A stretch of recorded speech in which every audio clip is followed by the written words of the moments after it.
ഈശോ മിശിഹായ്ക്കും സ്തുതിയായിരിക്കട്ടെ.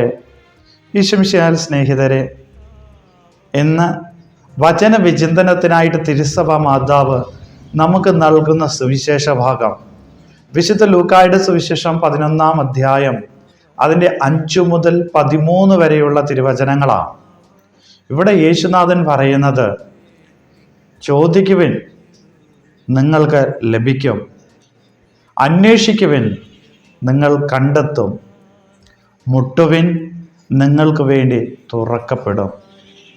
പ്രിയപ്പെട്ടവരെ, 3 കാര്യങ്ങളാണ് കർത്താവ് പറയുന്നത്: ചോദിക്കുക, അന്വേഷിക്കുക, മുട്ടുക. അത് ഇംഗ്ലീഷിൽ പറയുന്നത് ഇപ്രകാരമാണ്: ആസ്ക്, സീക്ക്, നോക്ക്. ഈ 3 കാര്യങ്ങൾ അതിൻ്റെ ഷോർട്ട് ഫോമായിട്ട് നമ്മൾ എടുക്കുകയാണെങ്കിൽ, ആസ്ക് എന്നുള്ളതിൻ്റെ എയും, സീക്ക് എന്നുള്ളതിൻ്റെ എസും, നോക്ക് എന്നുള്ള കെയും. അപ്പോൾ 3 ഷോർട്ട് ഫോമുകളും ഒന്നിച്ച് വായിച്ചാൽ വീണ്ടും നമുക്ക് കിട്ടുന്നത് ആസ്ക് എന്ന് തന്നെയാണ്, ചോദിക്കുക. പ്രിയപ്പെട്ടവരെ, ദൈവാനുഗ്രഹങ്ങൾ ചോദിച്ചു വാങ്ങുന്നവരായി മാറുക. ചോദിച്ചു വാങ്ങുക എന്ന് പറയുന്നത് അന്വേഷിച്ച് കണ്ടെത്തി ചോദിച്ചു വാങ്ങുക.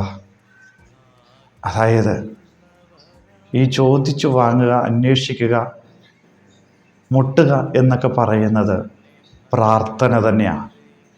പ്രാർത്ഥനയിലൂടെ തന്നെയാണ് ജീവിതത്തിൽ ദൈവാനുഗ്രഹങ്ങളുടെ നിക്ഷേപമായിട്ട് നമ്മൾക്ക് അനുഭവവേദ്യമായി മാറുന്നത്. അതിനാൽ പ്രാർത്ഥിക്കുന്നവരായി മാറാം. അതിനുള്ള കൃപയ്ക്കായിട്ട് നമുക്ക് പ്രാർത്ഥിക്കാം.